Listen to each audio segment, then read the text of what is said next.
Good day to all science students. In this video lesson, we are going to tackle now the first week of term 2 science 9. This is day 1, introduction to relative and absolute dating.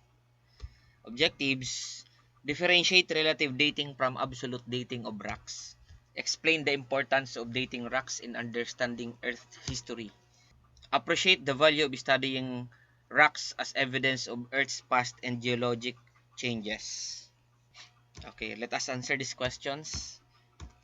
A method used to determine the actual numerical age of rocks or fossils. Okay, that is absolute dating. A method used to compare whether rocks are older or younger than the others. Okay, relative dating. A process that uses radioactive elements to estimate the age of rocks. Okay, that is radioactive dating using radioactive materials. Okay, a method that uses carbon-14 to determine the age of organic materials. Okay, that is carbon dating. The amount of time needed for half of a radioactive substance to decay. Okay, that is half-life. The largest division in the geologic time scale. Okay, eon. The era known as the age of reptiles.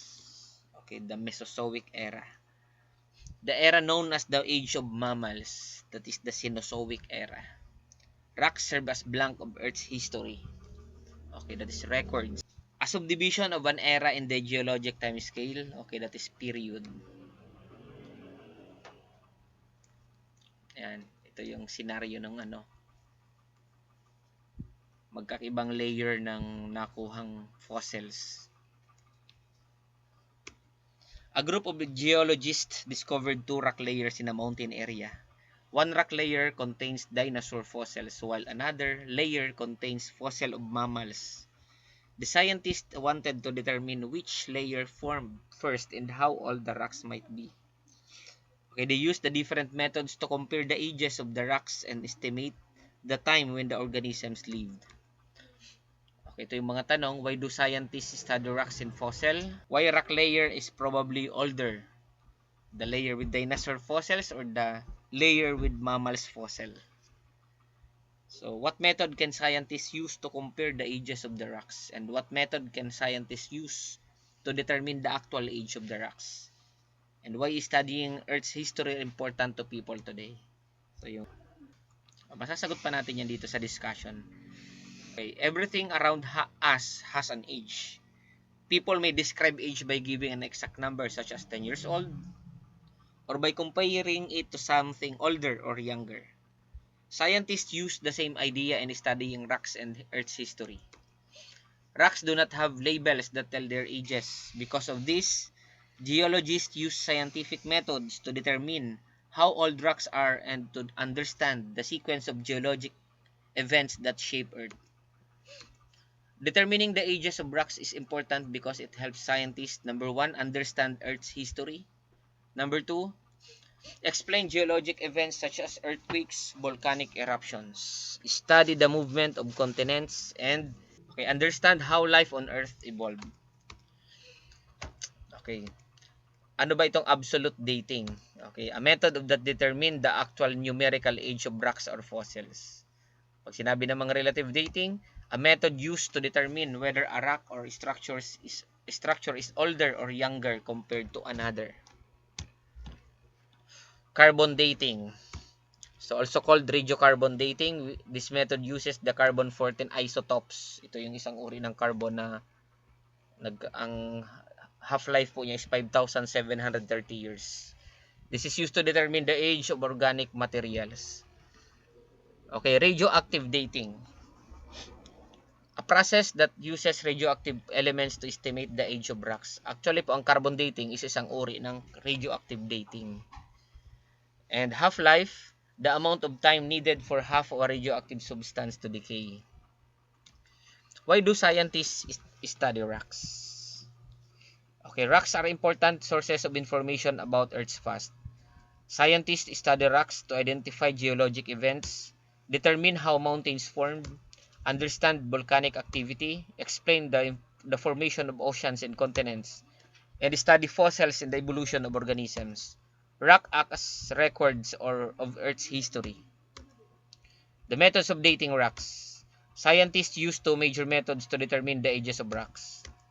Okay, relative dating determines whether a rock is older or younger compared to another rock.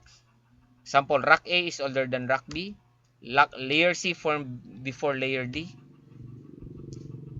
Relative dating does not determine the exact age.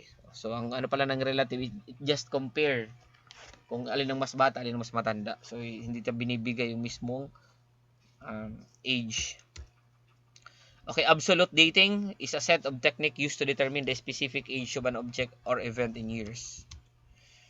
Determine the actual numerical age of rocks or fossils.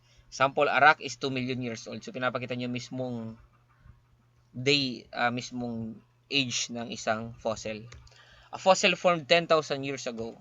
Absolute dating uses scientific methods involving radioactive materials. Comparing relative in absolute dating. Ayan. Pag sinabing absolute dating, it determines older or younger age. Sa absolute dating, determines actual age. Sa relative, no age given, no actual age. Dito naman sa absolute is gives numerical age. Sa relative, uses rock for position and relationship. Sa absolute dating, gumagamit ng radioactive elements. Easier and less expensive ang relative. Ang absolute dating more scientific and precise. Although magastos, so mas accurate ang absolute dating. Importance of dating rocks. Determining the age of rocks helps scientists, number 1, reconstruct Earth's history, identify major geologic changes, understand Earth's interior and processes, predict possible geologic hazards, and explain the evolution of life. Earth's history and geologic time. Okay, the Earth history is divided into units called the geologic time scale. Yung pinakamalaking pagkakahati po is eon. At yung eon naman, hinati-hati sa era, iba't ibang era. At yung era, hinati naman sa iba't ibang periods. At yung period, hinati sa epoch. So, hanggang sa ngayon, yun ang years. Yun yung pinakamaliliit na. Kagaya ng decade, century. So, ito yung pinakamalalaki naman na division. Pinakamalaking division ng geologic time scale. Scientists use the geologic time scale to organize major events in the Earth's history. The major eras in Earth's history. The Paleozoic era, known for the rapid increase of marine life and the appearance of fishes and amphibians. Number 2, the Mesozoic era, known as the age of reptiles because dinosaurs dominated Earth. So, ito pala yung panahon na nabuhay ang dinosaurs sa panahon ng Mesozoic era. Known as the age of mammals because mammals became dominant after dinosaurs became extinct. Ito yung Cenozoic. So, sa Cenozoic naman pala, ito yung tinatawag na age of mammals. Okay, fission track dating. Fission track dating is an absolute dating method used to determine the age of rocks and minerals. It works by counting tiny damaged remarks called the fission tracks left behind when uranium-238 atoms naturally split inside certain minerals. The more tracks present, the older the mineral is likely to be. Scientists commonly use this method to estimate the age of volcanic rocks and to study Earth's geologic history. So ginagamit po itong fission track dating doon sa non-living things, sa rocks, age of rocks. Kagaya ng uranium dating. Example, if a mineral contains many fission tracks, it suggests that the mineral has existed for a long period, allowing more uranium atoms to split and leave traces. Kagaya nito, ito naman, 3-ring dating, the dendrochronology. So, the number of rings ay nagamit naman ito sa mga kahoy. So, mas marami daw yung rings, mas matanda yung puno. Okay, 3-ring dating, also known as dendrochronology, is a dating method that uses the growth rings of trees to determine age. Each year, a tree forms a new ring. By counting and comparing these rings, scientists can estimate the age of wooden materials and determine when certain events occurred. Okay, wider rings usually indicate favorable growing conditions, while narrower rings may suggest drought or other environmental stress. If a tree stump has 100 rings, the tree lived for approximately 100 years. Scientists can also compare ring patterns with other trees to determine the age of archaeological artifacts or past environmental conditions. Unlike regiometric dating, the three-ring dating is most useful for relative recent events and materials that contain preserved woods. So sa mga later lang ito, hindi ito pwede sa sobrang tagal ng panahon. Okay, rocks provide evidence about Earth's history. Relative dating compares the age of rocks. Absolute dating determines the actual numerical age. Dating rocks helps scientists understand geologic event and the evolution of life. Earth's history is divided into aeons, eras, periods, and epochs.